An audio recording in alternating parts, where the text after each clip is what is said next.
నిన్న మనం లీలాదేవి సరస్వతీదేవి యొక్క ప్రయాణాన్ని గురించి చెప్పుకున్నాము. ఆ ప్రయాణం అలా చేస్తున్నప్పుడు ఎక్కడికి చేరారు వీళ్ళు అంటే, ఈ మన సౌరమండలానికి సంబంధించిన సూర్యుడే కాకుండా సమస్త సృష్టిలోనూ ఎంతమంది సూర్యులు ఉన్నారో ఆ అన్ని సూర్యుల్ని, సూర్యమండలాల్ని కూడా దాటి పైకి వెళ్ళిపోయారు. ఇంకక్కడ సూర్యరశ్మి అనేది లేదు. అంటే ఈ లోకాలన్నీ చెప్పుకున్నాం మనం. అక్కడికి కూడా వెలుతురు కావాలి కదా. అదే శివలోకమైనా, వైకుంఠమైనా, ఇంకొక లోకమైనా, ఎక్కడైనా ఆ వెలుతురు, అక్కడ ఉండే సూర్యుడు, అక్కడ ఉండే చంద్రులు ఉంటారు.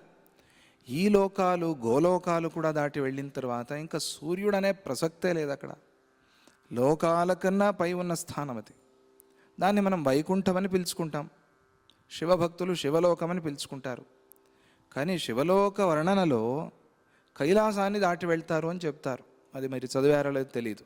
శివపురాణంలో కానీ, కైలాసఖండంలో కానీ కైలాసాన్ని దాటి శివలోకానికి వెళ్ళారని. ఈ కైలాసం ఏమిటి, శివలోకం ఏమిటి అంటే, శివలోకం అంటే అది పరమాత్మ స్థానం, అది చిదాకాశం, అది బ్రహ్మాకాశం. అది ఎటు నుంచి ఈ కైలాసాది లోకాలన్నీ వచ్చాయో అది ఆ లోకం. అది అక్కడికి వెళ్ళారు అని ఆ ముక్తిని పొందిన వాళ్ళు పురాణాల్లో అలా వర్ణన చేస్తారు. అంటే ఆ పరమాత్మ స్థానానికే, పరంపదానికే ఏం పేరు పెట్టారు అంటే, శివభక్తులు శివలోకం అని పేరు పెట్టారు. విష్ణు భక్తులు వైకుంఠం అని పేరు పెట్టారు. ఇక అమ్మవారి భక్తులు మణిద్వీపం అని పేరు పెట్టారు. ఇలా రకరకాల పేర్లతో దాన్ని పిలుస్తూ ఉన్నారు. కానీ ఇక్కడ ఆ లోకాలన్నిటినీ దాటి ఉన్న లోకం ఇది. లోకం అంటే మన శరీరానికి, పంచభూతాలకి తెలిసేది. ఇది పంచభూతాలని దాటిన స్థితి ఇది. అటువంటి స్థితికి దగ్గరలో ఉన్నారు వాళ్ళు. ఆ స్థితికి వెళ్ళారు. అక్కడ లీలాదేవికి అంత ప్రయాణం చేస్తున్నప్పుడు చాలా దూరం ప్రయాణం చేశారు కదా. అమ్మయ్య అనిపిస్తుంది. మనం ఇక్కడి నుంచి ఎక్కడికో బయలుదేరాం, ఢిల్లీకి బయలుదేరాం, విజయవాడ జంక్షన్ వచ్చింది, అమ్మయ్య సగం ప్రయాణం అయింది అని అనుకుంటాం కదా. అలా వాళ్ళంతా ప్రయాణం చేసి లీలాదేవికి కొద్దిగా నేను లీలాదేవిని అనే ఒక జ్ఞానం కలిగింది. అది జ్ఞానమా అజ్ఞానమా మనమే తెలుసుకోవాలి. నేను లీలాదేవిని అనుకుంది. అప్పటి వరకు నేను లీలాదేవిని అనుకోలేదు. నేను ఎవరిని? నేను చిదాకాశాన్ని, నేను బ్రహ్మని. ధ్యానంలో ఉంది కదా, ధ్యానభంగం అయింది. ఆ ధ్యానభంగం అవుతూ ఉండగానే మనకి ఎట్లాగైతే దోమలతోనూ ఓ చిన్న ఎవరో గంట వాయిస్తే ధ్యానభంగం అయిపోతుంది, మనకి చిన్న చిన్న వాటికే ధ్యానభంగం అయిపోతుంది. అలా లీలాదేవికి ఇంత ప్రయాణం చేసిన తర్వాత ధ్యానభంగం అయింది. అంటే ఆ స్థాయిలో, ఆ స్థితిలో ఉంది ఆమె అని. మనం చిన్న చిన్న వాటికే భంగం అయిపోతూ ఉంటామే, అలా కాకుండా ఇంత దూరం ప్రయాణం చేసి ఇంక ఏ లోకమూ లేదు అక్కడ. నేను లీలాదేవి అని ఎప్పుడైతే అనుకుందో అప్పుడు వెనుదిరిగి చూసింది. చూడంగానే ఏమైంది అక్కడ? ఏ సూర్యుడు లేడు, ఏ చంద్రుడు లేడు. అంటే లోకాలన్నీ దాటి వచ్చారు కదా. ఏదైనా, ఏ లోకమైనా చెప్పండి, ఆ లోకాలన్నీ దాటిపోయారు వీళ్ళు. ఇంకా ఆ లోకాలన్నీ దాటిపోయిన తర్వాత ఏమున్నా అక్కడ? ఏమీ లేవు. ఒక గాఢాంధకారం, అది కూడా ఒక పిడికిల్లో పట్టేంత గాఢాంధకారం కనిపించింది. కనిపిస్తే అడిగింది లీలాదేవి. అడుగుతూ, అమ్మా నాకు ఇక్కడ చాలా ఆశ్చర్యంగా ఉంది. అహోను పదవీం దూరమావామేతాముపాగతే సూర్యోప్యధోణు కణవత్ న మనాగపి లక్ష్యతే. అమ్మా ఎంత దూరం వచ్చేసామా మనం? ఏమి సామాన్య దూరం కాదు ఇది. సూర్యుడు కూడా ఇక్కడి నుంచి ఒక కణంలాగా కూడా కనిపించటం లేదు. పోనీ ఏదో దూరంగా ఒక చిన్న రేణువులాగా, కణంలాగా కనిపిస్తాడు, అది కూడా లేదు. అంత దూరం మనం ప్రయాణం చేసి వచ్చామా? ఆహా ఎంత ఆశ్చర్యంగా ఉంది. ఇత ఉత్తరమన్యస్యాత్ పదవి కానుకీదృషి. ఇక్కడి నుంచి పైకి ఏ పదవి ఉంటుంది? పదవి అంటే స్థానం. ఇక్కడి నుంచి పైకి వెళ్తే ఏ స్థానం ఉంది అక్కడ? ఏ లోకం ఉంది? ఏ దేశం ఉంది? ఇంకా అన్ని లోకాలు మనకి పురాణాల్లో, వేదాల్లో చెప్తున్న లోకాలన్నీ దాటి వచ్చేసాం మనం. ఏ లోకం ఉంది అక్కడ? ఎక్కడికి వెళ్తున్నాం మనం? కాకపోతే ఇంకా ఉంది. ఏముంది? ఉంది అంతే. ఎక్కడికి వెళ్తాం మనం? మళ్ళీ ఇదే రిపీట్ అవుతుందా? ఈ లోకాలే మళ్ళీ మళ్ళీ అలాగే కనిపిస్తాయా? ఏముంది అక్కడ? ఎక్కడ దీన్ని మీరిన వర్ణన కనిపించటం లేదే. మరి అక్కడికి వెళ్ళి మనం చూసేది ఏమిటి? అది విచిత్రం. అది మనకి ధ్యానంలో కనిపిస్తుంది. అది పుస్తకాల్లోనూ మన కంటికి కానీ కనిపించేది కాదు. అది అక్కడ ఏముంది? అక్కడ ఆ స్థానం ఏమిటి? కథంచ మాతరేతవ్య కథ్యతామితి దేవిమే. అమ్మా అక్కడికి మనం ఎలా వెళ్ళాలి? అది ఏదైనా ఒక స్థానం ఉంది అంటే అక్కడికి ఎట్లా చేరుకోవాలి? అక్కడికి చేరే విధానాన్ని నాకు తెలుపు. అక్కడ ఎట్లా ప్రయాణం చేయాలి? ఎంతసేపు పడుతుంది అక్కడికి వెళ్ళటానికి? ఇవన్నీ కూడా నాకు తెలుపు అని లీలాదేవి అడిగింది. అందుకే ఈ చక్రాలని పెట్టారు. ఆ చక్రాల్లో ఒక్కొక్క లోకం అని. మనలోనే ఆ లోకాలన్నిటిని దర్శనం చేసుకుని అలా సహస్రారానికి వెళ్తే ఇక్కడితో లోకాలన్నీ అయిపోతాయి. ఆజ్ఞాచక్రంతో, అంటే ఈ కంటితో కనిపించే లోకాలన్నీ అయిపోయాయని ఇక్కడ ఆజ్ఞాచక్రం పెట్టారు. అక్కడికి వెళ్ళటానికి గురువు ఆజ్ఞని తీసుకుని సహస్రారానికి వెళ్తామని అదే వాళ్ళు చేస్తున్నారు. కాకపోతే ఇక్కడ కంఠ నుంచి హృదయ స్థానానికే ప్రయాణం వాళ్ళది, ఇంకా పైకి వెళ్ళలేదు. వాళ్ళు చెప్పారుగా ప్రారంభంలోనే. ఎక్కడ ఈ ప్రయాణం చేస్తున్నారు? లీలాదేవి సరస్వతీదేవి అంటే కంఠత హృదయ దేశ పర్యంతం, అక్కడ వరకు ప్రయాణం. అక్కడే ఇవన్నీ ఉంటే ఇంకా పైకి వెళ్తే శుద్ధ చైతన్య అనుభవం, అక్కడ పరమాత్మ యొక్క అనుభవం, దృష్టి కాదు.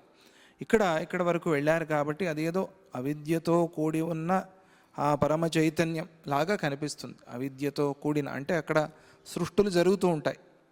పరమాత్మలో సృష్టి ఏమిటి? ఉన్నది ఒకటే సత్యమైనప్పుడు ఆ పైకి వెళ్ళినప్పుడు అది ఆ అనుభవం కలుగుతుంది. అందుకనే వాళ్ళు కంఠ నుంచి హృదయం వరకు అక్కడక్కడే ప్రయాణం చేస్తున్నారు తిరుగుతూ.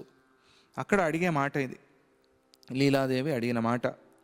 అప్పుడు అమ్మవారు చెప్తుంది, ఇత ఉత్తరమగ్రేతే బ్రహ్మాండ పుటకర్పరం. అమ్మ ఇక్కడి నుంచి పైకి వెళ్తే బ్రహ్మాండ పుటకర్పరం. బ్రహ్మాండ కర్పరం అంటే ఏమిటి అంటే ఆ తాబేలు డిప్ప లాంటిది కర్పరం అంటే. ఆ తాబేలు డిప్ప లాంటి ఆ బ్రహ్మాండ యొక్క శిరోభాగం మనకి కనిపిస్తుంది. అక్కడికి మనం వెళ్తాము. అది కనిపించబోతోంది, మనం చూడబోతున్నది అది. యస్య చంద్రోదయో నామ ధూళిలేశా సముత్థితా.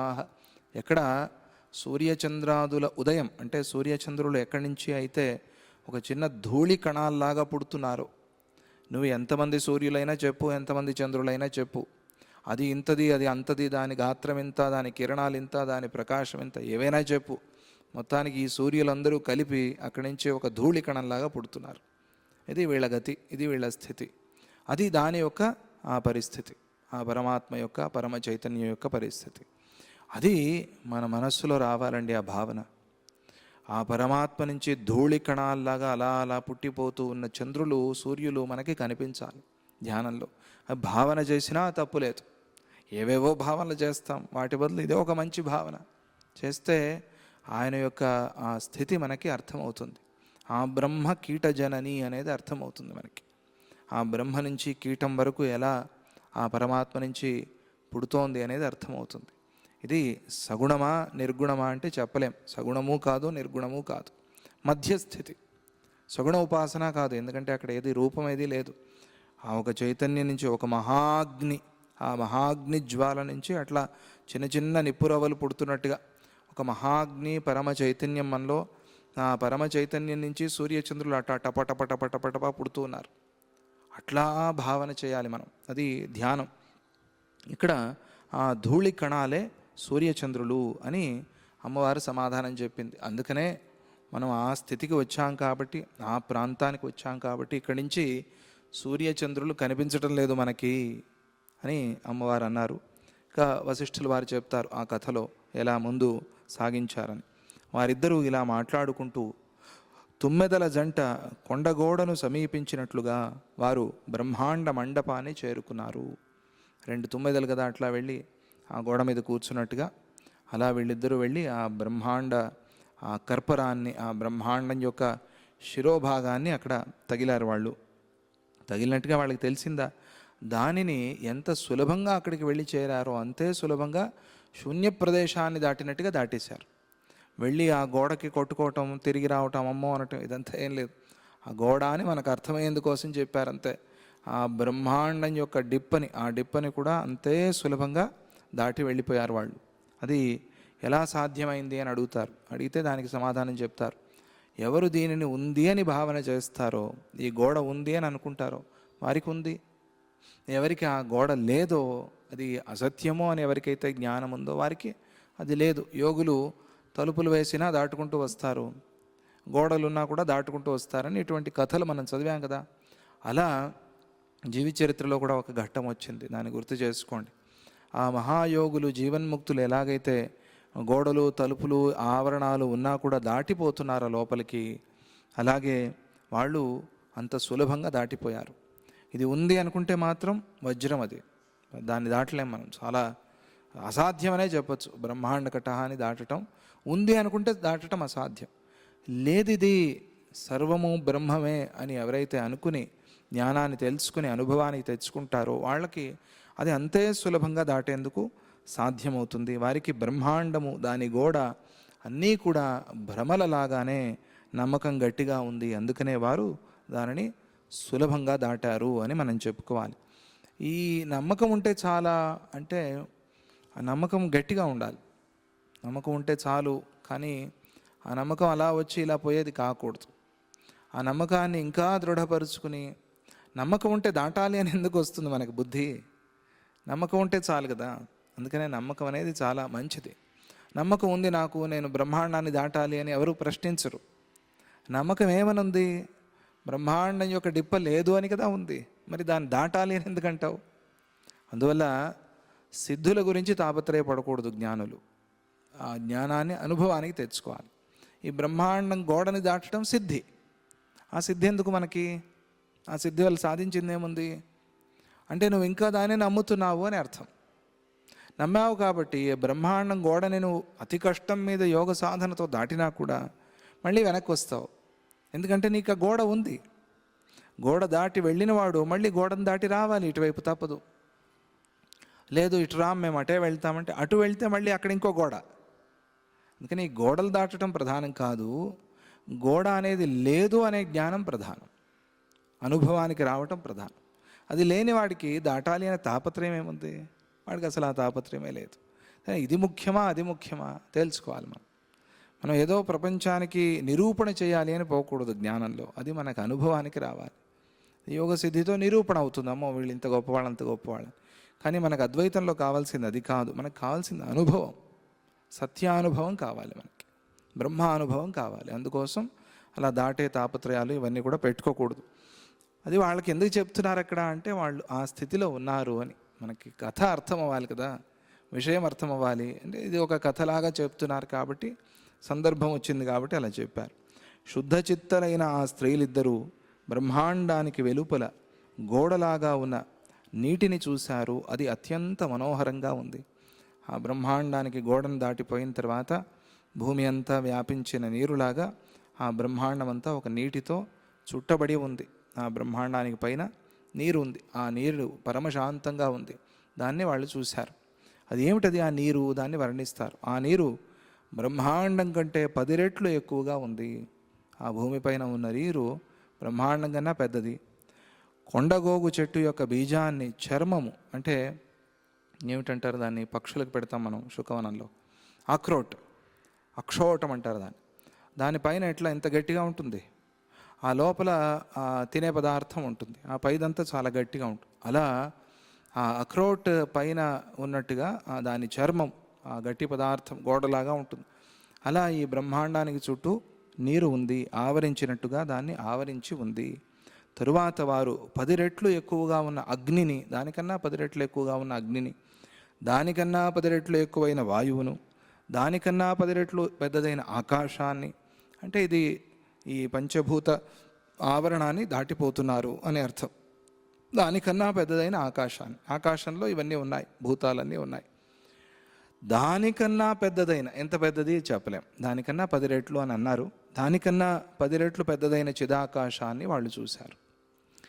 ఆకాశమే పోయి ఒక డబ్బాలో ఉన్నట్టుగా చిదాకాశంలో ఉంది. ఇంకేంటి చెప్పేది? ఎక్కడ ఉంది ఈ సృష్టి అంతా అంటే ఎక్కడ ఉంది? ఆ పరమాత్మలోనే ఉంది, ఆ చిదాకాశంలోనే ఉంది. ఆ చిదాకాశం ఎక్కడ ఉంది? దానికి ఇంత అంత అనేది లేదు, అది అంతటా ఉంది. అది ఆకాశంలోనూ ఉంది, వాయువులోనూ ఉంది, పంచభూతాల్లోనూ ఉంది. నీలో నాలో అందరిలో ఉన్నది ఒకడే, శివుడేగా. శివుడు అంటే అర్థం ఏమిటి అక్కడ అంటే పరమాత్మ అని. ఆ భజనని సరిగ్గా అర్థం చేసుకోవాలి. కాకపోతే శివుడు అంటే మళ్ళీ జటాజూటాలు, త్రిశూలం, అది కూడా తప్పేం లేదు, భావన చేయొచ్చు. కానీ అంత మాత్రమే కాకుండా శివ అనే పదానికి మంగళము, ఆత్మ అనే అర్థాన్ని పెట్టుకుని ఆ భజనని అర్థం చేసుకుంటే అప్పుడు ఇక్కడ చెప్పే విషయం మనకి అర్థమవుతుంది. దాన్ని అలా అందించారు స్వామిజీ వారు. అవిద్య పూర్తిగా పోవటం వల్ల అంతటా చిదాకాశ దర్శనం జరిగింది అని వ్యాఖ్యానంలో చెప్తారు. చిదాకాశ దర్శనం ఎట్లా అవుతుందండి? అది అనుభవానికి రావాల్సింది కదా. అది ఎట్లా కనిపిస్తుంది? నొప్పి కనిపిస్తోందా అంటే కనిపిస్తుందా? నొప్పి అనుభవానికి రావాలి. వీడి నొప్పిని డాక్టర్ చూసి పాపం వీడికి ఇక్కడ ఇలా నొప్పి పుడుతూ ఉండొచ్చు అని అనుకుంటాడు.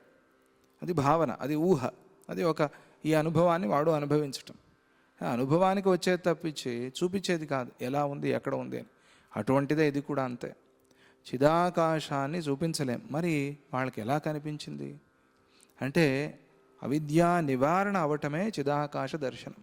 అవిద్య పూర్తిగా పోయింది కాబట్టి, అజ్ఞానం పూర్తిగా పోయింది కాబట్టి, పోయిందంటే ఏమిటి, వచ్చింది ఏమిటి అక్కడ, ఇది పోయింది అది వచ్చింది అని కాదు, పాత నీరు పోయింది కొత్త నీరు వచ్చింది అని కాదు, అది ఎప్పుడూ అక్కడే ఉంది. పాత నీరు లేనే లేదు అని తెలుసుకోవటం. అజ్ఞానం అనేది అట్లా ఏదో ఆ సందర్భంలో పుట్టింది, అది ఏదో ఇన్ని రోజులు ఉంది, ఇన్ని జన్మలు ఉంది, అది పోయింది, అజ్ఞాన నాశనం అయింది, అది మాత్రమే తెలుస్తుంది. కానీ జ్ఞాన ఉదయము, జ్ఞానము పుట్టింది ఎప్పుడు పుట్టింది అని చెప్పలేము. ఎందుకంటే జ్ఞానం ఎప్పుడు అక్కడే ఉంది. అతి పవిత్రమైన జ్ఞానం ఎప్పుడూ అలాగే ఉంది, అక్కడే ఉంది. ఇది పోవటం అది సత్యమే, ఇది పోవటమే దాని దర్శనం, అది కలగటమే దీని దర్శనం అంతే. ఇది పోయి మళ్ళీ ఒక 2 రోజులు ఆగి ఎప్పుడో జ్ఞానం వచ్చి అలా కాదు. అందుకనే అవిద్యా నాశనమైన వాడు పూర్తిగా చిదాకాశాన్నే, పరమాత్మనే, పరమాకాశాన్నే, బ్రహ్మాకాశాన్నే దర్శిస్తాడు. అది వాళ్ళు చేసింది, అదే అక్కడ జరిగింది. అంటే ఇప్పుడు చెప్పండి, ప్రయాణం చేశారా చేయలేదా వీళ్ళు? చేశారంటే చేశారు, చేయలేదంటే చేయలేదు, అంతే. మరి చేశారని ఎందుకు చెప్పారు? మనకు అర్థం అవ్వాలి కదా, ఇవన్నీ తెలియాలి కదా మనకి, అందుకు చెప్పారు. అయితే చేయలేదా వాళ్ళు? చేశారు. మరి చేశారంటే లోకాలు ఉన్నాయని కదా అర్థం అండి. ఇప్పుడు లేవు కదా, ఎక్కడికి పోయాయి? అందువల్ల ఇది మనకి తెలియటం కోసం కల్పిత కథ కాదు, నిజమైన కథే. నిజం అంటే నిజము, అసత్యం అంటే అసత్యం, అటువంటిది. అది అంత మనం అర్థం చేసుకోవాలి. ఆ చిదాకాశ దర్శనం వాళ్ళకి అయింది. అక్కడ ఎలా ఉంది అది ఆ చిదాకాశం? తస్మిన్ పరమకే వ్యోమ్ని మధ్యాద్యంత వికల్పనాః. తస్మిన్ పరమకే వ్యోమ్ని, అది పరమవ్యోమ, అది పరమాకాశం. పరమే వ్యోమన్, పరమాత్మ ఎక్కడ ఉన్నాడు అంటే నారాయణ ఉపనిషత్తులో పరమే వ్యోమన్, వ్యోమన్ అంటే వ్యోమ్ని అని అర్థం. పరమ ఆకాశంలో ఉన్నాడు. పరమ ఆకాశం ఎక్కడ ఉంది? అంతటా ఉంది. మరి ఆయన పరమాకాశంలో ఎలా ఉన్నాడు అంటే ఆయనే పరమాకాశమై ఉన్నాడు అని అర్థం, ఆయనే బ్రహ్మాకాశమై ఉన్నాడు అని అర్థం. బ్రహ్మాకాశానికి ఏదైనా రూపం ఉందా? రూపం లేదు. మరి అయితే ఆయనకి రూపం ఉందా? ఆయనకి లేదనే కదా అర్థం. మరి మనం రూపంగా ఎందుకు భావన చేస్తున్నాం అంటే మన స్థాయి, మన స్థితి అలా ఉంది కాబట్టి. ఆయన నిరూపి, ఆయన నిరాకారుడు, ఆయన వికారరహితుడు. ఇవన్నీ కూడా మనం అప్పుడప్పుడు గుర్తు చేసుకోవాలి, నిరంతరంగా అనుకుంటూ ఉండాలి. మధ్య ఆది అంత వికల్పనాః, మధ్య ఆది అంతము ఇవన్నీ కూడా దానికి లేవు. న కాశ్చన సముద్యంతి వంధ్యాపుత్ర కథా ఇవ. అక్కడ ఈ ఆది మధ్యాంతాలు ఏవి కూడా లేవు. ఎలా అంటే వంధ్యాపుత్రుడు అని ఇదివరకే చెప్పాను. నాకు ఈ మాట వాడటం ఇష్టం ఉండదు, కానీ తప్పదు. ఒక వంధ్య అంటే తెలుగులో ఒక గొడ్రాలు అని, అంటే సంతానం లేని స్త్రీ అని అర్థం. సంతానం లేని స్త్రీకి పుట్టిన కొడుకు అని మనం చెప్పం కదా, అది ఎలా సాధ్యమవుతుంది? సంతానం లేని స్త్రీ యొక్క బిడ్డ అని చెప్పచ్చు, అంటే దత్తత తీసుకుందో పెంచుకుందో ఏదో. కాకపోతే ఆమెకి పుట్టిన బిడ్డ అని ప్రపంచంలో ఎక్కడ ఆ పదం వాడరు, ఆ ప్రయోగం లేదు. అలాగే ఇది కూడా వంధ్యాపుత్రుడు లాంటిది. ఆ పరమాకాశానికి ఆది మధ్యాంతాలు ఉన్నాయి అని ఎవరైనా చెప్తే దాన్ని మనం ఎట్లా అర్థం చేసుకోవాలంటే వంధ్యాపుత్రులాగా అర్థం చేసుకోవాలి. ఓహో వీళ్ళు చెప్తున్న మాట ఇలా ఉంది అని. పిచ్చి మాట అవుతుంది, అది అర్థం లేని మాట అవుతుంది అని శాస్త్రంలో అది చాలా ప్రసిద్ధమైన ఒక మాట. అది అద్వైత శాస్త్రంలో వంధ్యాపుత్రుడు, అలాగే శశవిషాణము, ఇవన్నీ కూడా మరుమరీచికలు, ఇవన్నీ కూడా ప్రసిద్ధమైన మాటలు. అంటే కుందేటి కొమ్ము, ఈ మాటలన్నీ కూడా మనకి తొందరగా అర్థమవుతుంది. అది అసలు లేదు అని చెప్పేందుకోసం. అసలే లేదు, అభావం, పూర్తిగా సర్వతః అభావం అని చెప్పడం, అందుకోసం ఆ పదాన్ని వాడారు. కేవలం వితతం శాంతం తదనాదిగత భ్రమం ఆద్యంతమధ్యరహితం మహత్యాత్మని తిష్టతి. అది చాలా విశాలమైనది, అది ఒకటే ఉంది, అది వేరే లేదు, అది ఒకటే ఉన్నది, శాంతమై ఉంది, ఆది మధ్యాంతాలు లేనిదై ఉంది, అది ఆత్మయందే ప్రకాశిస్తోంది. అది ఎక్కడ ఉంది? అది తనలోనే ప్రకాశిస్తోంది. ఎవరిలో? ఆ పరమాకాశంలోనే పరమాకాశం ప్రకాశిస్తోంది. అది ప్రకాశిస్తోంది అని వేరే ఎక్కడో ఉంది అని చెప్పేందుకు లేదు. అది ఆత్మయందే ప్రకాశిస్తోంది. ఎక్కడ ఎవరి ఆత్మయందు? నీ ఆత్మ, నా ఆత్మ, అందరి ఆత్మ. అందరి ఆత్మ అనేది లేదు కాబట్టి అది ఆత్మ అయి ప్రకాశిస్తోంది అని అర్థం చేసుకోవాలి. దాని యందు అవిద్యాది భ్రమలు ఏవీ లేవు, ఉండవు. ఈ భ్రమలేవి కూడా ఆ చిదాకాశంలో లేవు. అటువంటి ఆ చిదాకాశాన్ని వాళ్ళు చూశారు. ఆకల్పముత్తమ బలేన శిలాపతేచ్చేత్. ఇది ఆ సర్గలో చివరి శ్లోకం, అద్భుతమైన శ్లోకం అది. ఆకల్పం అంటే ఈరోజు ప్రారంభించి సృష్టి ఆదిలో ఎవరో ఒకడు చాలా బలవంతుడు, సృష్టిలోనే ఇంకా అంతకన్నా బలవంతుడు లేడు. అటువంటి ఒక బలవంతుడు భీముడు అనుకోండి, భీమబలం అంటారే. ఆ భీముడు ఒక పెద్ద రాయి తీసుకుని ఆ రాయిని సృష్టి ఆదిలో పైకి విసిరాడు, లేదా పైనుంచి కిందకు వదిలాడు. అది ఆ పైనుంచి ఆ రాయి అట్లా పడుతూ పడుతూ పడుతూ పడుతూ పడుతూ ఎన్ని రోజులు పడిందండి? కల్పాంతం వరకు పడింది. ఆయన పైనుంచి వేసిన రాయి చాలా బలంగా విసిరాడు. ఆ విసిరిన రాయి అలా అలా అలా ఎంత పైనుంచి అంటే ఎంతైనా పైనుంచి మీ ఇష్టం. అక్కడి నుంచి ఆ విసిరిన రాయి ఉందే అది అలా వచ్చి వచ్చి వచ్చి వచ్చి కల్పం ప్రయాణం చేసినా కూడా తర్వాత తస్మిన్ బలాత్ పతగరాడపి చోత్పతే చేత్, దాన్ని అందుకోవాలి అని కింద నుంచి గరుత్మంతుడు తన బలాన్నంతా కూడగట్టుకుని ఎగిరాడు. ఎప్పుడు ఎగిరాడు? సృష్టి ఆదిలో ఎగిరాడు అనుకుందాం. ఎగిరాడని కాదు, ఎగిరాడు అనుకుందాం. ఎన్ని రోజులు ఎగిరాడు? అట్లా ఎగిరాడు ఎగిరాడు ఎగిరాడు. కృతయుగము, త్రేతాయుగము, ద్వాపరము, కలి అన్నీ అయిపోయాయి. ఈ యుగాలు ఎన్ని అయ్యాయి? 74 యుగాలు అయిపోయాయి. అయిపోయి అది ఒక గుచ్ఛం. అటువంటివి 74 అయ్యాయి అనుకుందాం.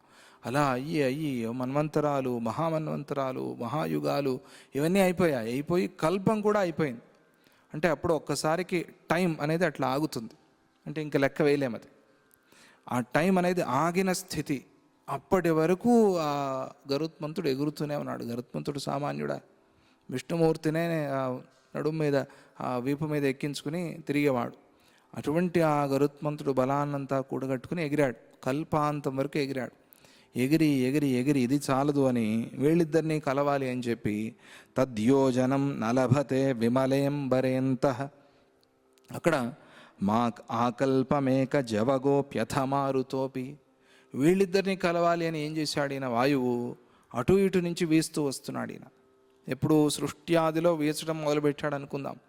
అలా ఎలా వీస్తున్నాడంటే ఓ అని చాలా బలంగా ఆయన శక్తి ఎంత ఉందో అంత శక్తితో వీస్తున్నాడు. వీచి వీచి వీచి వచ్చాడు ఆయన. ఆ అన్ని దిక్కుల నుంచి వచ్చాడు. ఇటువైపు నుంచి ఒక రాయి పడుతోంది, భీముడు విసిరిన రాయి. ఇటువైపు నుంచి గరుత్మంతుడు వెళ్తున్నాడు. ఇలా ఈ ముగ్గురు కల్పాంతం వరకు తమ వేగాన్నంతా కూడగట్టుకుని ప్రయాణం చేసి చేసి చేసి చేసి ఏమవుతుంది ఇక్కడ? ఆ పరమాకాశం యొక్క ఒక అంశని కూడా తాకలేరు వీళ్ళు. అది లెక్క. అది ఎక్కడ ఉంది ఆ పరమాకాశం? ఇప్పుడు చెప్పండి. దాని బలం ఎంత, దాని శక్తి ఎంత? అటువంటి ఆ పరమాకాశం అది సామాన్యమైంది కాదది. ఏ దిక్కు నుంచి ఎవరు ఎంత బలవంతులు వచ్చినా కూడా దీన్ని శరీరంతో చూడలేరు, తాకలేరు. శరీరంగా పోయి చేరాలి అక్కడ అంటే అది సాధ్యం లేని పని. ఎలా వెళ్ళాలి మరి అంటే ఆ చిదాకాశానికి దాని కనీసం దాని అంచు కూడా వీళ్ళు దాకలేని ఆ స్థితి ఉంది కదా, అక్కడికి మనం జ్ఞాన దృష్టితోనే వెళ్ళాలి. అటువంటి ఆ స్థాయికి, ఆ స్థితికి, ఆ దేశానికి వాళ్ళు వెళ్ళారు. అంటే గరుత్మంతుడు కూడా వెళ్ళలేని చోటికి, వాయువు కూడా వెళ్ళలేని చోటికి వాళ్ళు వెళ్ళారు. ఇది మనకి కేనోపనిషత్తులో కథ కనిపిస్తుంది. కేనోపనిషత్తులో అగ్ని, వాయువు వీళ్ళందరూ కూడా ఆ మహాశక్తిని, యక్షము అన్నారు అక్కడ, యక్షిణి, దాన్ని చూడలేక తిరిగి వస్తే అప్పుడు ఇంద్రుడు ఎవరు నువ్వు అని అడిగాడు. ఆ ప్రశ్నకి సంతోషించి ఆ యక్షిణి సమాధానం చెప్పింది. ఎవరు నువ్వు నేను అంతా అయి ఉందో ప్రపంచంలో అదే నేను, ఏది లేకుండా ఏదీ లేదో ప్రపంచంలో అది నేను అని సమాధానం చెప్పింది కేనోపనిషత్తు అని. అది మనం ఇక్కడ గుర్తు చేసుకోవాలి. అలా దేవతలు కూడా శరీరంగా పోయి చేరలేని చోటు అది. అటువంటి స్థితి గరుత్మంతుడు అని ఎందుకు చెప్పారు ఇక్కడ అంటే, గరుత్మంతుడిని సుపర్ణోసి త్రిగుత్తే శిరోగాయత్రం చక్షుస్తోమ ఆత్మాసామతే తనూర్వామ దేవ్యం ఆయన ఆ సుపర్ణుడి గరుత్మంతుడి శరీరం ఎట్లా ఉంది తెలుసా? ఆ 2 రెక్కలు 2 వేదాలు, ఆ పుచ్చం ఇంకొక వేదం, సర్వం వేదస్వరూపం. అటువంటి ఆ వేదస్వరూపం అంటే వేదాలలో కర్మభాగం ఉందే, దాంతో చేరలేము అని అర్థం. జ్ఞానభాగంతోనే చేరగలము అని కూడా అక్కడ మనకి సూక్ష్మంగా అర్థం చెప్పినట్టుగా అయింది. ఇక ఆ విచిత్ర బ్రహ్మాండం ఎట్లా ఉంది అని దాన్ని వర్ణన చేసి చెప్తారు. పృథివ్యప్ తేజసాం తత్ర నభస్వన్నభసోరపి యథోత్తరం దశగుణానతీత్యా వర్ణాన్ క్షణాత్. వారు ఆ క్షణంలో ఆ బ్రహ్మాండ మండలంలో దశగుణాధికాలైన పంచభూతావరణాలను దాటి అవిద్యాశబలితమైన పరమాకాశాన్ని చూశారు. అవిద్యాశబలం బ్రహ్మ, ఆయన నుంచి సృష్టి రావటానికి సాధ్యం లేదు. ఎందుకంటే ఆయన సంపూర్ణ జ్ఞానస్వరూపుడు కాబట్టి ఆయన నుంచి సృష్టి ఎలా వస్తుంది? మరి ఈ సృష్టి వచ్చింది అని మనం చెప్తున్నారే, ఆత్మ నుంచి ఆకాశము, ఆకాశం నుంచి వాయువు అని. అర్థం ఏమిటి అంటే అవిద్యా శబలమైన బ్రహ్మ అని, కొద్దిగా అవిద్య ఉంది అక్కడ అని అర్థం. అంటే అవిద్య ఉంది, పరమాత్మకు అవిద్య అని కాదు, అవిద్యా శబలితం. శబలం అంటే ఏమిటి? రకరకాల రంగులతో కూడిన పదార్థముని. అవిద్యా శబలం, అది శుద్ధ చైతన్యము శబలమైంది. శబలం అంటే ఆ అవిద్యతో రంగురంగులుగా తయారైంది. ఆ రంగురంగులుగా తయారయ్యి దాని నుంచి సృష్టి వచ్చింది అని. శుద్ధము కాస్త ఎప్పుడైతే రంగులతో కలిసిందో, స్ఫటికం వెనకాల మనం ఒక మందార పువ్వు పెట్టినట్టుగా ఆ ఎరుపంతా స్ఫటికంలో కనిపిస్తుంది. అలా ఆ శుద్ధ చైతన్యం అవిద్యతో కూడినదై దాని నుంచి సృష్టి వచ్చింది. దాన్ని చూశారు వాళ్ళు. అసలైన పరమాకాశాన్ని అలా చూడలేరు, బ్రహ్మని అలా చూడలేరు. కాబట్టి అవిద్యాశబలితమైన బ్రహ్మని చూశారు అని అక్కడ చెప్పుకోవాలి. దానికి కొలత లేదు, అటువంటిది అది. దదరేష పరమాకాశం తత్ ప్రమాణ వివర్జితం. ప్రమాణం లేదు దానికి, అంటే ఇంత అంత అని కొలిచి చెప్పలేరు, కొలబద్ద లేదు దానికి. అటువంటి ఆ పరమాకాశం అది. తథా తతం జగదిదం యథా తత్రాండమాత్రకం. అది ఎలా వ్యాపించి ఉంది అంటే తథా తతం, ఎలా వ్యాపించింది అంటే ఈ జగత్తంతా కూడా దానిలో అండం అంటే ఒక చిన్న కోడిగుడ్డులాగా ఉంది. ఏది? ఈ బ్రహ్మాండమే కాక అనేక బ్రహ్మాండాలు, దాంట్లో ఎన్నెన్ని బ్రహ్మాండాలు ఉన్నాయో అవన్నీ కూడా దాంట్లో ఎట్లా ఉన్నాయంటే చిన్న చిన్న చిన్న చిన్న గుడ్లలాగా ఉన్నాయి. అటువంటిది అది. అటువంటి ఆ పరమాకాశాన్ని వాళ్ళు చూశారు. అంతేనా? కాదు. తాదృశావరణాన్ సర్గాన్ బ్రహ్మాండేషు దదర్శస. అటువంటి ఆ సర్గలు అంటే సృష్టులు, అటువంటి బ్రహ్మాండాలు వాళ్ళు చూశారు, లీలాదేవి చూసింది.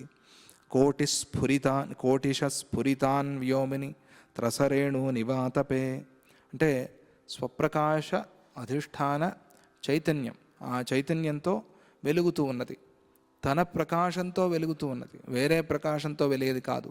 తన ప్రకాశంతోనే వెలుగుతున్న అనేక కోటి బ్రహ్మాండాలు ఉన్న ఆ పరమాకాశాన్ని వాళ్ళు ఎలా చూశారు అంటే, మనం పగటిపూట సూర్యరశ్మి కిటికీ నుంచి పడుతూ ఉంటే దానిలో ఎలాగైతే ఒక దండం, సూర్య కిరణ దండం, ఒక స్తంభం, ఆ స్తంభం అట్లా పడుతూ ఉంటే దాంట్లో అలా ఎగురుతూ ఎగురుతూ కణాలు, ధూళి కణాలు కనిపిస్తాయి. అలా ఆ బ్రహ్మలో ఈ బ్రహ్మాండాలన్నీ చిన్న చిన్న ధూళి కణాల్లాగా ఉన్నాయి. అటువంటి దాన్ని వాళ్ళు చూశారు. చూసి మహాకాశ మహాంబోధౌ మహాశూన్యత్వ వారిణి మహాచిద్రవ భావోత్థాన్ బుద్బుదాన్ అర్బుద ప్రభాన్. అసంఖ్యాకమైన బ్రహ్మాండాలు దాంట్లో ఎట్లా పుడుతున్నాయి అంటే, అది మహాకాశమనే మహాంబోధి, మహాకాశమనే మహాసాగరం. అది దాంట్లో నీరేమిటి? మహాశూన్యత్వమే దానిలో నీరు, మహాశూన్యమే దాంట్లో నీరు. అటువంటి మహాకాశంలో, మహాసాగరంలో మహాశూన్యత్వమే నీరుగా ఉన్న దానిలో మహాచిద్రవ భావోత్థాన్, మహాచిద్రవం, ద్రవం అంటే నీరు, కారేది లేదా పారేది. మహాచిత్తే దానిలో ద్రవం, అక్కడి నుంచి పుడుతున్న బుడగల్లాగా ఉన్నాయి ఈ బ్రహ్మాండాలన్నీ కూడా. అర్బుద ప్రభాన్, అసంఖ్యాకాన్, అసంఖ్యాకమైన బ్రహ్మాండాలు ఆ మహాకాశంలో పుడుతున్నాయి. వాళ్ళు చూస్తూ ఉండగానే అట్లా పుడుతున్నాయి, టప్ పగిలిపోతున్నాయి, పుడుతున్నాయి, పగిలిపోతున్నాయి. ఆ దృశ్యాన్ని వాళ్ళు చూశారు. అది పరమాకాశం యొక్క మనకు అర్థం కావటానికి చెప్పిన కొలత. ఇంకా దాని గురించి ఎలా వర్ణించేది? వేరే దారి లేదు, అందుకే పాపం అలా చెప్తున్నారు. కాంశ్చిదాపతతోధస్థాత్ కాంశ్చిచ్చోపరి గచ్చతః కాంశ్చిత్తిర్యగ్గతీనన్యాన్ స్థితాన్ స్తబ్ధాన్ స్వసంవిద. అక్కడ ఎలా ఉంది పరిస్థితి అంటే, కొన్ని బ్రహ్మాండాలు కిందకి పోతున్నాయి, కొన్ని పైకి లేస్తున్నాయి, కొన్ని వంకర టింకరగా తిరుగుతూ ఉన్నాయి, కొన్ని కదలకుండా నిశ్చలంగా ఉన్నాయి. అక్కడ అది పరిస్థితి. ఇదంతా కూడా ఆయా బ్రహ్మాండాలలో ఉన్న జీవుల జ్ఞానానికి అనుసరించి జరుగుతోంది. ఎలా ఈ బ్రహ్మాండం ఒకటి పైకి వస్తోంది, ఒకటి కిందకి పోతోంది, ఈ సృష్టిలన్నీ ఇలా ఉన్నాయంటే అక్కడక్కడ ఆయా జీవులు ఏ భావన చేస్తున్నారో ఆ భావన తగ్గట్టుగా అక్కడ అలా జరుగుతోంది. మనం ఇట్లా ఈ సౌరమండలాన్ని గ్రహాలన్నీ ఇలా తిరుగుతున్నాయి అని భావన చేశాము, అందుకే అలా తిరుగుతున్నాయి. ఇది సైన్స్ ఒప్పుకోకపోవచ్చు, కానీ ఇది ఎవరు భావన చేశారు అంటే ఆ జీవుడు, ఆది జీవుడు భావన చేశాడు, దాంతో ఇలా తిరుగుతోంది. దాన్నే ఒక ఇచ్ఛ అంటారు, ఈశ్వర ఇచ్ఛ అంటారు. అందుకనే అది ఆ క్రమంలోనే తిరుగుతోంది. లేకపోతే ఒకదానికి ఢీ కొట్టుకుంటే ఏమవుతుంది సృష్టి? అది ఇదంతా కూడా సైన్స్ కన్నా కూడా అతీతమైన విషయం ఇది. యత్ర యత్రోదితా సంవిద్ యేషాం యేషాం యథా యథ తత్ర తత్రోదితం రూపం తేషాం తేషాం తథా తథా. ఎవరికి ఎక్కడ ఎంత పూర్వజన్మ వాసనా జ్ఞానం కలుగుతూ ఉంటుందో వారికి ఆయా ప్రదేశాలలో అటువంటి రూపాలే కనిపిస్తూ ఉంటాయి. పూర్వజన్మ వాసన ఆ ప్రదేశంలో ఆ సమయంలో ఆ రూపం అలా కనిపించాలి అంటే ఇదంతా వాసనని బట్టి జరిగేది. సంవిద్యేషాం, ఎవరెవరికి సంవిత్ అంటే ఇక్కడ సంస్కారం, ఆ సంస్కారం ఎలా ఉంటుందో దాన్ని బట్టి వాళ్ళకి అలా ఆయా రూపాలు కనిపిస్తూ ఉంటాయి. మనకి ఇలాగే ఈ రూపాలు కనిపించాలి అని ఒక నియమం మనం పెట్టుకున్నాం. అందుకనే గోడలు గీడలు మనం దాటిపోలేం, కానీ కొన్ని లోకాల్లో గోడలు కూడా దాటిపోతూ ఉంటారు. అందుకని దేవతలు అంతటా వచ్చారు, అన్నిట్లోనూ ఉన్నారు అని చెప్పే కారణం అది. అది వాళ్ళ భావన, వాళ్ళ జ్ఞానము అట్లా ఉంది. నేహైవ తత్ర నామోర్ధవం నాథో నచగమాగమాహ. అక్కడ ఊర్ధ్వము అధోలోకము ఇటువంటి మాటలు అక్కడ లేనే లేవు.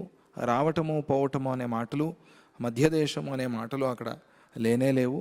వారు అన్యదేవ పదం కించిత్ తస్మాత్ దేహాగమం హి తత్. వారు కేవలం ద్వైతము లేని బ్రహ్మని మాత్రమే అక్కడ చూశారు అని దాని అర్థం. ఆ బ్రహ్మము దేశకాలాది విభాగ శూన్యము.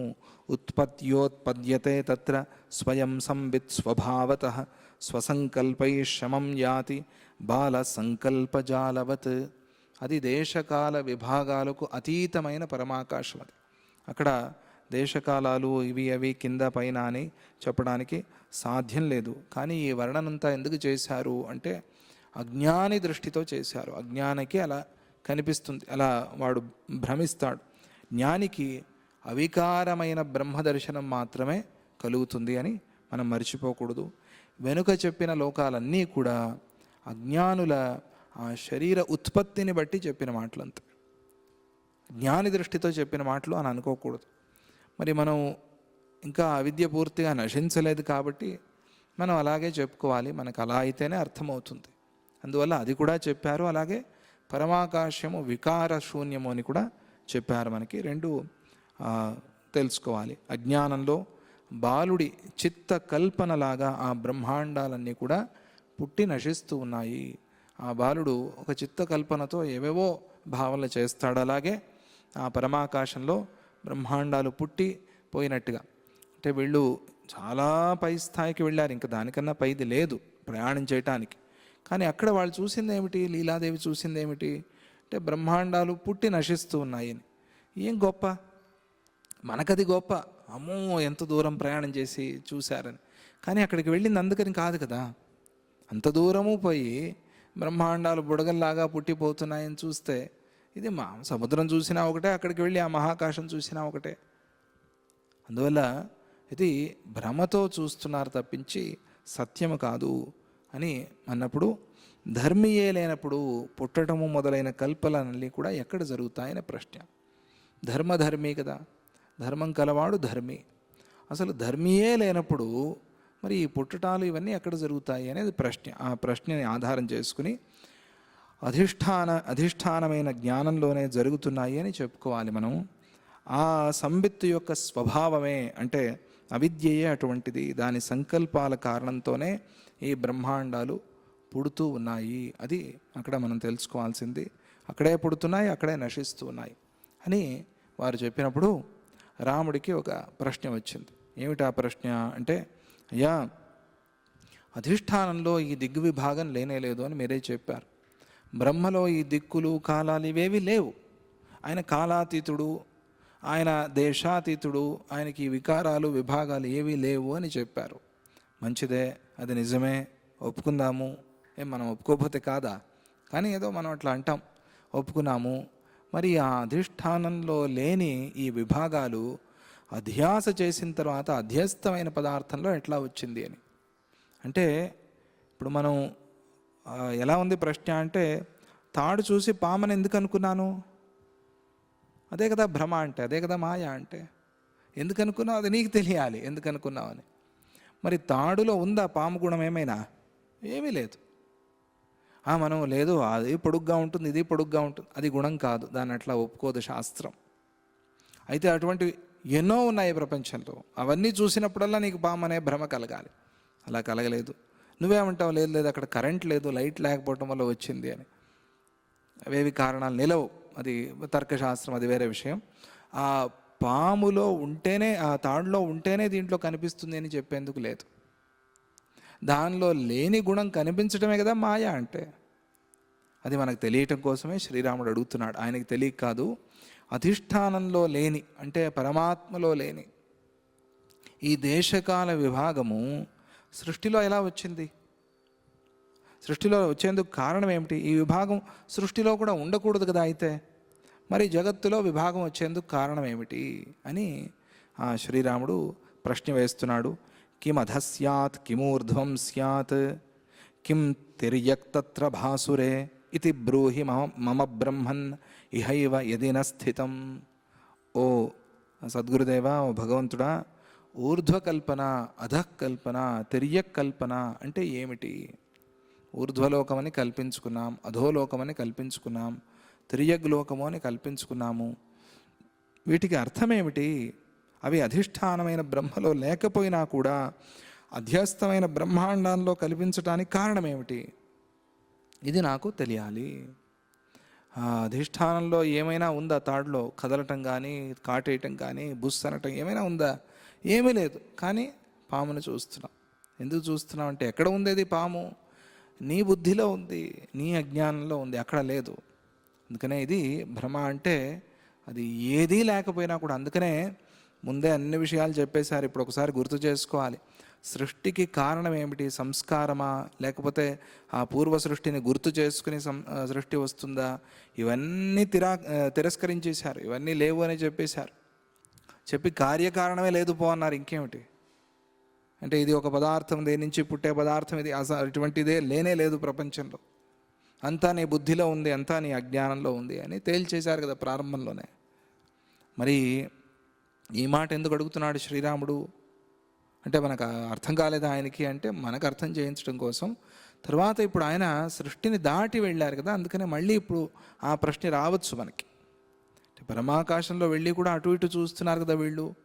అంటే ఆ పరమాకాశానికి, ఆ బ్రహ్మకి కూడా, ఆ పరబ్రహ్మకి కూడా దేశకాలాలు విభాగాలు ఉన్నాయి అని కదా అర్థము అనే ఆ ప్రశ్న మనలో వస్తుంది అని, అందుకోసం శ్రీరాముడు ఈ ప్రశ్న అడుగుతున్నాడు. ఇక్కడ ఈ సందర్భంలో నాకు 2002, 2003 ఆ ప్రాంతంలో జరిగిన ఒక ఘట్టం గుర్తు వస్తుంది. ఏమిటి అంటే, దుబాయ్కి వెళ్ళాం స్వామీజీతో పాటుగా. వెళ్ళినప్పుడు ఎవరో ఒక భక్తుడు, శెట్టి గారు అని ఒక కారు పంపించారు ఆయన స్వామీజీ దుబాయ్లో తిరగటానికి. డ్రైవర్ వచ్చాడు తీసుకువెళ్ళటానికి స్వామీజీని. స్వామీజీ ముందు కూర్చున్నారు, వెనకాల నేను ప్రసాద్ గారు కూర్చున్నాం. అట్లా ప్రయాణం చేసి వెళ్తున్నాము. కొంత దూరం వెళ్ళిన తర్వాత స్వామీజీ అడిగారు, ఎక్కడికి వెళ్తున్నాము అని. అప్పుడు ప్రసాద్ గారు చెప్పారు, స్వామీజీ ఇక్కడ సన్సెట్ చాలా బాగుంటుందిట, చూడటానికి వెళ్తున్నాము అని చెప్పారు. ఏమనలేదు స్వామీజీ. తర్వాత కాసేపు అయిన తర్వాత అడిగారు, ఇప్పుడు ఈ దిక్కులు, ఈ కాలం అనేది ఎక్కడి నుంచి వచ్చింది? సూర్యుడికి దిక్కేంటి? సూర్యుడికి కదలట్లేదు కదా, సూర్యుడు అక్కడే ఉన్నాడు కదా. మరి సూర్యుడు పుడుతున్నాడు, అస్తమిస్తున్నాడు అని ఎందుకు చెప్తాము అనేది ఒక ప్రశ్న. అలాగే భూమి తిరుగుతున్నప్పుడు ఇది ఈ దిక్కు అని ఎట్లా తీర్మానం చేస్తారు అనేది ఒక ప్రశ్న. 2 ప్రశ్నలు వేశారు స్వామీజీ. వేస్తే ఎవరు ఏం మాట్లాడలే. అప్పుడు వెనక్కి తిరిగి మిమ్మల్నే అని నన్ను అన్నారు స్వామీజీ. అంటే నన్ను చెప్పమని. ఏం చెప్పాలి నేను? ఇది స్వామీజీ చెప్పేది ప్రశ్న సమాధానం అని తెలియలేదు నాకు. మనకి సమాధానం అంటే ఉపదేశం అని. ప్రశ్నిస్తున్నారా, మనకు ఉపదేశం చేస్తున్నారా? చెప్పింది సత్యమే, స్వామీజీ చెప్పింది. అప్పుడు అవునప్పాజీ, అసలు పారమార్థికంగా ఆలోచన చేస్తే దిక్కాలాలు విభాగము లేదు అని చెప్పాను. చెప్తే అక్కడికి ఊరుకోలేదు స్వామీజీ. అయితే ఈ వాస్తువులో దిక్కులు ఎక్కడి నుంచి వచ్చాయన్నారు. నాకు వెలకే పడింది గొంతులో కదా. వాస్తువులో దిక్కులు ఎక్కడి నుంచి వచ్చాయంటే, వాస్తు అంటే వాస్తుశాస్త్రం. ఈ వాస్తులో ఆ దిక్కు ఈ దిక్కు, ఇక్కడ వంటిల్లు, అక్కడ పూజా గది, ఇక్కడ ఇది లివింగ్ రూమ్, ఇవన్నీ ఎక్కడి నుంచి వచ్చాయి అని ప్రశ్న. ఏం చెప్పాలి నేను సమాధానము? ఎందుకు ఆ మాట అడిగారని ఫస్ట్ ఆలోచించాలి మనం. వాస్తు అనేది ఎక్కడ చెప్పారు? వేదంలో చెప్పారు. వేదంలో చెప్పిన మాటని కాదనలేం మనం. దిక్కాలాలు విభాగాలు లేవు అని వేదం చెప్పింది కాబట్టి సులభంగా చెప్పేసాం, అయిపోయింది. వాస్తు అనేది ఎక్కడి నుంచి పుట్టింది అన్నారు. అసలు వాస్తు ఎందుకు అన్నారు. వాస్తు వద్దనాలా నేను? వద్దంటే స్వామీజీ ఏమంటారు? అయితే బాత్రూమ్ గేట్ దగ్గర పెట్టుకోండి అంటారు. మనం పరీక్ష చేయటానికి మనం అట్లా పెట్టాం. రాగానే అందరూ బాత్రూంలో ఎంటర్ అయ్యేట్టుగా పెట్టుకోండి, అందరూ బాత్రూమ్ చూసి లోపలికి వస్తారు. అట్లా పెడతారా ఇల్లు ఎవరైనా? అట్లా కట్టరు. కానీ దానికి ఒక వాస్తు ఉంది. బాత్రూమ్ ఇక్కడ ఉండాలి, వంటిల్లు ఇక్కడ ఉండాలి, పూజా గది ఇక్కడ ఉండాలి అని. ఏమనాలి ఇప్పుడు నేను చెప్పండి? వాస్తువు పిచ్చి మాట అనాలా? వాస్తు అనేది లేదు అనాలా? ఎందుకంటే దిక్కులను బట్టే వాస్తు వచ్చింది. దిక్కు లేకపోతే వాస్తు లేదు, అవసరమే లేదు, వాస్తు యొక్క అవసరమే లేదు. ఏమనాలి? ఆలోచిస్తున్నాను. ఈలోగా నా అదృష్టం, మేము దిగాల్సిన చోటు వచ్చింది అన్నారు. అమ్మయ్య అమ్మయ్య అనుకున్నాం, దిగాము. దిగిన తర్వాత ఇదే ప్రశ్న మీద నాకు మనస్సు పనిచేస్తోంది. వాస్తు విషయంలో కాదు, వాస్తు తమాషగా అడిగారు స్వామీజీ అని అనుకున్నాను నేను. స్వామీజీకి తెలియక కాదు, మనకి తెలపడం కోసం. ఈ దిక్కాల విభాగం, అవును, ఈ విభాగం ఎలా వచ్చింది? సూర్యుడిని దాటి వెళ్తే దిక్కాలాలు ఏమైపోతాయి? అదే అంతవరకు ఆలోచిస్తే చాలు. మనం ఇప్పుడు ఇక్కడ చెప్పినంత దూరం వెళ్ళాల్సిన పనిలా. సూర్యుడిని ఆధారం చేసుకుని దిక్కులు కాలాలు వచ్చాయి. మరి సూర్యుడినే దాటిపోతే మనం దాటిపోగలం, ఎందుకు పోలేం? సూర్యుడు ఒక గోళం కదా, సూర్యుడిని దాటిపోయాం. లేదా దాటి అంటే మధ్యలో నుంచి ఛేదించుకుని పోకర్ల, పక్క నుంచి వెళ్ళిపోయాం తప్పించుకుని. వెళ్ళిపోతే అక్కడ ఏమొస్తుంది? అక్కడ దిక్కులు కాలాలు ఎలా తెలుస్తాయి మనకి? అసలు అక్కడ దిక్కులు కాలాలు దిక్కులేని వాళ్ళం అయిపోతామా మనం అని ఆలోచన చేశాను నేను. దాని మీద బాగా మనస్సు తిరిగింది. తిరిగి తిరిగి తిరిగి చివరికి ఇది ఇక్కడికి వచ్చి ఆగాం.